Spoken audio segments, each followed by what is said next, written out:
మీరు చూడండి, లోకంలో కొడుక్కి ఇష్టమైంది వండుతుంది అమ్మ, పెడుతుంది. వాడు మళ్ళీ మారడగలేదనుకోండి, ఏం తెగులు, ఇంత కష్టపడి ఉండేది ఎందుకేసుకోవు అందో. ఏనన్నా బావులేదా, ఏమన్నా తేడాయా, ఇవాళ బాగా రాలేదా, ఏమన్నా తప్పు చేశానా, ఎంత బాధపడిపోతుందండి.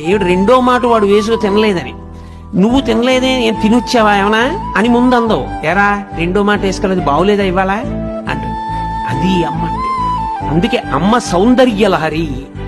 ఆమె ఆఖరి ఊపిరి పర్యంతము ఎప్పుడూ నీకు క్షేమాన్నే కోరుతుంది. తల్లికి తండ్రికి ఉన్న చిన్న తేడా కారణం చేత తల్లికి పెద్ద స్థానం ఇచ్చారు.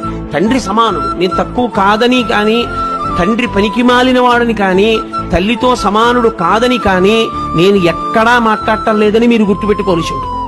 కానీ తల్లి తండ్రి కన్నా గొప్పది అన్న విషయం చెప్పడానికి నేను కించిత్ వెనకాడను, వేదమును నమ్మాను కాబట్టి.